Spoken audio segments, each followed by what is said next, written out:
Hello my YouTube family, Radhe Radhe, जय श्री कृष्णा। सो आप लोग कैसे हैं? आई होप आप लोग स्वस्थ होंगे, मस्त होंगे, अपने अपने कामों में व्यस्त होंगे। स्वागत है आपका हमारे चैनल राधा रानी ब्लॉग 16 में। मैं हूं मोनी और ये जो आप वीडियो देख रहे हो ना, तो ये वीडियो है 15 दिसंबर की वीडियो है, यानी कि मंडे की वीडियो है। तो सुबह मैं आज ना जल्दी उठ गई हूँ और जल्दी तो मैं इतना उठ गई हूँ कि मैं क्या बताऊँ, 3:30 बजे ना मेरी आँख खुल गई है, क्योंकि 3:30 बजे का अलार्म लगा हुआ है। और मतलब कि आज मैं ना मतलब पूरी रात नहीं सो पाई हूँ। और रीज़न ये है ना, क्योंकि काफ़ी टाइम से मैं यहाँ पे नहीं रह रही थी ना, तो मतलब कि अपना ही बेड ना मुझे अनजान जैसा लग रहा था। क्योंकि जब भी अगर आपकी जगह चेंज होती है ना, तो फिर आपको नींद नहीं आती है। तो सेम मुझे भी ना ऐसा हुआ है, क्योंकि मैं काफ़ी टाइम से मायके में रह रही थी ना, तो वहाँ पे मुझे सोने की आदत थी। और काफ़ी टाइम बाद जब मैं यहाँ पे सोई हूँ ना, तो मुझे पूरी रात नींद नहीं आई है। बस मैं ऐसे ही पूरे रूम को देखती ही थी। और बाबू तो सो गया था आराम से। वो ना पहली बार आज ना रात को अच्छे से पूरी नींद लिया है। वरना घर पे क्या करता था ना, मायके में वो क्या करता था ना, पूरी रात वो जागता था और सुबह में जाकर वो सोता था। लेकिन यहाँ पे है ना, वो ना पूरी रात बहुत अच्छे से नींद ली है और मेरी नींद तो बिल्कुल उड़ गई है, क्योंकि मतलब बेड पे नींद आ ही नहीं रही थी इस वजह से। तो 3:30 बजे का मेरा तो अलार्म लगा हुआ है। तो उसके बाद मैं ना 4 बजे फाइनली मैं उठ गई थी, क्योंकि साढ़े आधा घंटा तो मुझे बाबू को तेल मालिश करने में और ये सारे काम में मुझे लग गया था। क्योंकि सुबह के टाइम में मैं जब उठती हूँ ना, तो सबसे पहले बाबू को तेल मालिश करती हूँ अच्छे से, और उसका कपड़ा अगर चेंज करना रहता है तो मैं उसी टाइम में कर लेती हूँ। तो उससे क्या होता है ना कि मतलब बाबू का एक तेल तो आराम से लग जाता है। फिर उसके बाद अगर नहीं भी लगता है ना, तो फिर कोई दिक्कत नहीं होती है। फिर उसके बाद मैंने चाय बनाया और चाय बनाकर सबसे पहले हम लोग पी लिए हैं। और चाय पीने के बाद ना मैं आज बनाने वाली हूँ चावल, दाल और आलू का भुजिया। तो यहाँ पे मैं आलू वगैरह काट ली हूँ और चावल और दाल ना मेरे बन चुके हैं। यहाँ पे फटाफट पहले मैं भुजिया फ्राई कर लेती हूँ, फिर उसके बाद ना मैं रोटी बनाऊंगी। और आलू का भुजिया, जो ये आलू आप देख रहे हो ना, तो ये भी आलू मैं घर से ही लेकर आई थी। तो जब मैं घर से आती हूँ ना, तो मम्मी ना बहुत सारा सामान दे देती है। और वो इसलिए देती है ना, क्योंकि अगर तुम तुरंत जा रही हो ना, तो तुरंत हर चीज़ मतलब खरीद नहीं सकती हो, तुरंत हर चीज़ व्यवस्थित होता नहीं है। तो इसी के लिए मैं क्या करती हूँ ना, 1-2 दिन का राशन मैं वहीं से ले लेती हूँ। जैसे आलू, कुछ हरा सब्जी, कुछ इस तरीके से मैं लेकर आती हूँ। उससे क्या होता है ना कि अगर यहाँ पे नहीं रहते तो तुरंत मार्केट से लाने की ज़रूरत नहीं पड़ती है, लाने के साथ ही मैं बना देती हूँ। तो ये जो आलू है ना, शादी के टाइम पे आया था ना, तो वही आलू बचे हुए थे, तो थोड़ा बहुत मम्मी ने मुझे दे दी थी। तो उसी आलू का ना मैं भुजिया बना रही हूँ। और अभी तो हमारे पास कोई भी हरी सब्जी नहीं है, और घर से मैं लेकर आई हूँ, लेकिन हरी सब्जी मैं नहीं लेकर आई हूँ। धनिया का पत्ता और अदरक, शिमला मिर्च, ये सारी चीज़ मैं लेकर आई हूँ, लेकिन मैं हरा सब्जी नहीं लेकर आई हूँ। फिर यहाँ पे मेरा भुजिया भी बन गया था और फटाफट मैं यहाँ रोटी बना रही हूँ। और रोटी बनाने के बाद ना इनको मैं खाना खिला दूंगी, और उसके बाद ना मैं इनका लंच पैकिंग कर दूंगी।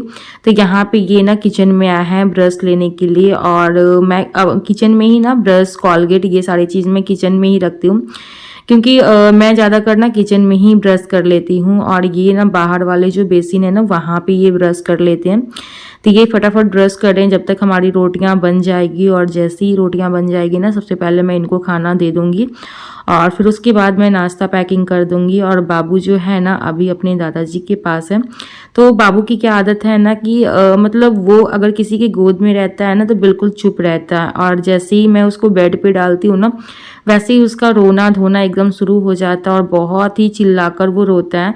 तो इसी के लिए किसी ना किसी को ना बाबू को गोद में लेना ज़रूरी रहता है। और सुबह के टाइम में ना अक्सर सारे लोग बिजी ही रहते हैं, लेकिन हाँ, बाबू के लिए थोड़ा-सा टाइम निकालना पड़ता है और किसी न किसी को गोद में लेना ही पड़ता है। तो अभी तो फ़िलहाल पापा फ्री थे तो वो लिए हुए थे बाबू को गोद में और ये ब्रश कर रहे थे। उसके बाद ये खाना खाएँगे और खाना खाने के बाद जब ये जाते हैं ना ड्यूटी पे तो फिर पूरा टाइम मेरा ना मतलब बाबू में ही निकल जाता है। मैं कुछ भी एक्स्ट्रा काम नहीं कर पा रही हूँ और देखती हूँ मैं आज क्या-क्या काम कर पाती हूँ। क्योंकि बच्चे को ना ऐसी आदत लग गई है ना, पहले के बच्चे जो होते थे ना बिल्कुल भी ऐसे नहीं होते थे। और मेरी राधा रानी भी थी ना मेरी बेटी, तो वो भी ना मतलब उसको भी ऐसा आदत नहीं था।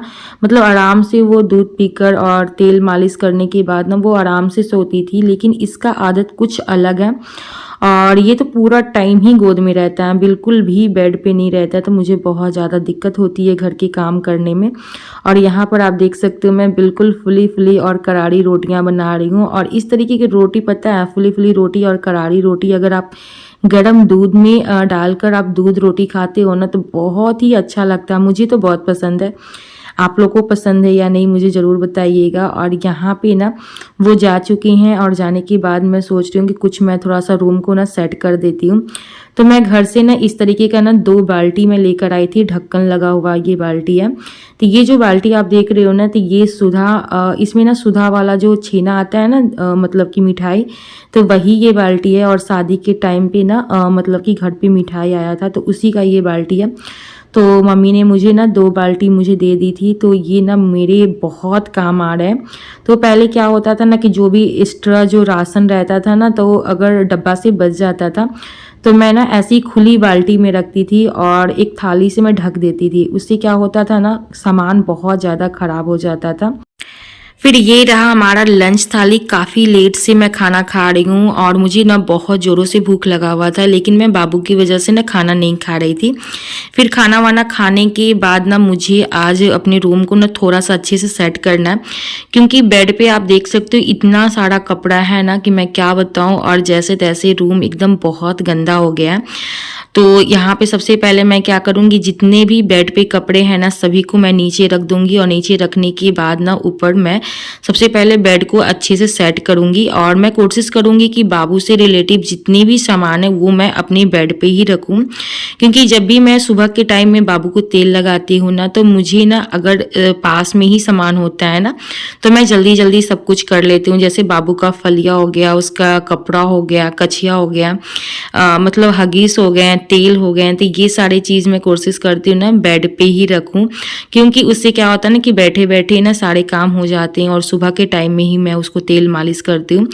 तो मैं तो उसको मतलब बस 2 ही टाइम कर पाती हूँ, क्योंकि मुझे ना अभी टाइम नहीं मिल पाता। और आप लोग को पता है अभी दिन बहुत छोटा करता है, कब सुबह होते कब शाम होते हैं पता ही नहीं चलता है। और मुझे ना घर में इतने सारे काम है कि मैं क्या बताऊँ। काफ़ी टाइम के बाद मैं यहाँ आई हूँ ना तो मेरे रूम ना पूरा गंदा है, पूरा फैला हुआ है। और वहाँ से भी बैग वैग लेकर आई हूँ ना तो पूरा सामान को अच्छे से सेट करना और बहुत सारे कपड़े तो धोने हैं। तो अभी मुझे ना मतलब सारे काम करने, और मैं सोच रही हूँ कि धीरे धीरे सारे काम करूँ और अपने बच्ची के अकॉर्डिंग मैं काम करती हूँ।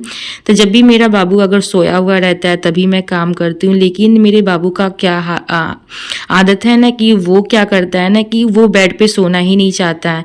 जब भी वो सोता है तो किसी के गोद में ही सोता है और उसकी वजह से ना मेरे काम ना बहुत लेट से हो पाते हैं, क्योंकि मैं ज़्यादातर बाबू को गोद में ही लेकर बैठी हुई रहती हूँ और जब तक मेरे गोद में रहता है तभी तक वो सोता है। और जैसे ही मैं बेड पे रख देती हूँ ना तो फिर वैसे ही वो जाग जाता है। तो इसी के लिए मैं क्या करती हूँ ना अपने बच्चे के अकॉर्डिंग मैं सारे काम करती हूँ, क्योंकि मैं नहीं चाहती हूँ कि वो ज़्यादा रोए, क्योंकि रोने से क्या होता है गला भी सूखता है और फिर अगर वो रोता है ना तो फिर सब लोग गुस्सा भी करते हैं। तो इसी के लिए मैं ज़्यादातर उसको गोद में ही ले लेती हूँ। तो यहाँ पे फटाफट मैं क्या करूँगी ना पूरे बेड को अच्छे से झाड़ दूंगी और झाड़ने के बाद जितने भी बाबू के फलिया है ना तो वो मैं बेड के पीछे रख दूंगी। और मेरे बेड पे ना सबसे अच्छी चीज़ है ना कि बॉक्स वाला बेड होने का ना यही फ़ायदा होता है और पीछे में भी ना बहुत सारे स्पेस हैं। तो मैं क्या करूँगी ना पीछे में सारे बाबू के सामान मैं रख दूंगी। और अभी तो राधा रानी फ़िलहाल अपनी दादी के साथ ही सोती है, और अगर बाबू राधा रानी मेरे साथ सोती ना तो बेड पे एक भी सामान नहीं रहने देती, वो सारा सामान ना उठाकर फेंक देती है, क्योंकि वो इतना ज़्यादा बदमाश हो गई है ना कि मैं क्या बताऊँ। और वो ना फरवरी में 2 साल की हो जाएगी, फिर भी अभी उसके अंदर बहुत शैतानियाँ हैं, बहुत बचपना है। तो गलती उसकी नहीं है, गलती अभी उसकी एज की है, क्योंकि अभी वो छोटी है, तभी उसे ज़्यादा ज्ञान है नहीं। और अच्छा है कि बाबू अभी अपने छोटा वाला बाबू मेरे साथ सोता है और राधा रानी अपनी दादी के साथ सोती है। इस वजह से ना मुझे भी थोड़ा सा हेल्प मिल जाता है। तो यहाँ पे जितने भी छोटे छोटे फलिए हैं ना, मैं सारा सरियाकर और पीछे रख दूंगी बेड के पीछे। और बाबू के जितने भी कपड़े हैं ना, वो सारे कपड़े भी मैं पीछे रख दूंगी। तो उससे रिलेटिव जितने भी सामान होते हैं ना, मैं अपने आसपास ही रखती हूँ, क्योंकि सुबह के टाइम में जब मैं उठती हूँ ना, तो सबसे पहले मैं बाबू का ही मतलब कि अच्छे से तेल मालिश करती हूँ और उसको रेडी करती हूँ। फिर उसके बाद ही मैं खाना में लगती हूँ। और मेरे पास काम इतने सारे हैं कि मैं क्या बताऊँ, लेकिन समय बहुत कम पड़ जाता है। और 25 दिसंबर के बाद से ही थोड़ा सा दिन पता चलेगा। और आजकल ना सर्दियाँ भी बहुत ज़्यादा गिर रहे हैं, बहुत ज़्यादा ठंडी गिर रही है। लेकिन मैं ना मतलब रूम में ना बिल्कुल भी स्वेटर नहीं पहनी हुई, क्योंकि रूम में ना बिल्कुल भी ठंड नहीं लगती है। और जब मैं खिड़की लगा देती हूँ और पर्दा मैं खींच देती हूँ ना, तो बिल्कुल भी रूम में ना ठंड नहीं लगती है। और पूरा टाइम लाइट जलता रहता है ना, तो लाइट की वजह से भी ना रूम ना गर्म रहता है, हीट रहता है, तो सही रहते हैं। और अगर पता है मैं बॉडी पे शॉल वगैरह रख लेती हूँ ना, तो फिर उससे ना मतलब कपड़ा वगैरह फोल्ड करने में या काम करने में बिल्कुल भी नहीं बनता है। लेकिन आजकल ना मैं शॉल भी ओढ़ने लगी हूँ, मुझे बहुत मज़ा आ रहा है। पहले तो मैं ज़्यादातर स्वेटर का यूज़ करती थी, जैकेट का यूज़ करती थी, लेकिन आजकल मैं ना मतलब शॉल का ज़्यादा यूज़ कर रही हूँ। मुझे बहुत पसंद आ रहे हैं स्टॉल। फिर यहाँ पे जितने भी बाबू के फली है ना, वो सारे मैं सरिया का फोल्ड करके ना बेड पे रख रही हूँ। और फिर उसके बाद ना मैं इसको अच्छे से अस्थाई में रख दूंगी अपने आसपास ही। और ये जो आप डोलची देख रहे हो ना, इसमें मैंने क्या किया है ना, बाबू के जितने भी फ्रॉक है ना, सारे फ्रॉक को मैंने डाल दिया है। और बाबू का फ्रॉक बहुत सारे हैं, लेकिन उतना यूज़ नहीं हो पाता है। तो मैं सोच रही हूँ कि ठंड के ही टाइम में मैं उसका फ्रॉक वगैरह ना मैं यूज़ कर लूँगी। और देखिए कपड़ा रखने का मोल नहीं होता है, आप कपड़ा को जितना ही ज़्यादा यूज़ करोगे ना, तो ज़्यादा अच्छा रहता है। क्योंकि कपड़ा फटने की चीज़ नहीं है। और सेकंड चीज़ क्या होता है ना, कि कपड़ा रखे रखे ही छोटा हो जाते हैं। तो इसीलिए मैं कोशिश करूँगी कि मैं बाबू को ज़्यादा से ज़्यादा फ्रॉक पहनाऊँ। और फ्रॉक में ना वो बहुत सुंदर भी लगती है। फिर यहाँ पे मैं ना सारे फटाफट जितने भी थी है फलियाँ हैं, सारे मैं पीछे रख दूंगी। और उसके बाद ना मैं ये डोलची वगैरह भी मैं अच्छे से सेट कर दूंगी। और दिक्कत क्या होती है ना, कि मैं रूम को कितना भी सेट कर दूं, लेकिन राधा रानी जब रूम में आती है ना, तो सारा सामान इधर का उधर कर देती है, बिल्कुल भी रूम को ना साफ सुथरा नहीं रहने देती है। लेकिन मैं क्या कर सकती हूँ, जो हमारा काम होता है डेली बेसिस का, वो काम मैं ज़रूर करती हूँ। और हमारी यही जिम्मेदारी होती है कि घर को अच्छे से आप सेट करके रखो, तो ज़्यादा अच्छा रहता है। तो यही था हमारा आज का वीडियो। उम्मीद करती हूँ कि आप लोग को हमारी वीडियो पसंद आती होगी। और अगर आप लोग को हमारी वीडियो पसंद आती है तो प्लीज़ वीडियो को लाइक ज़रूर करिएगा। और अगर आप लोग हमारे चैनल पे नए हो तो मेरे चैनल को भी सब्सक्राइब कर दीजिएगा। तो चलिए, मैं हूँ मोनी और मैं मिलती हूँ आपसे नेक्स्ट वीडियो में। Till then bye bye, love you and take care, bye friends.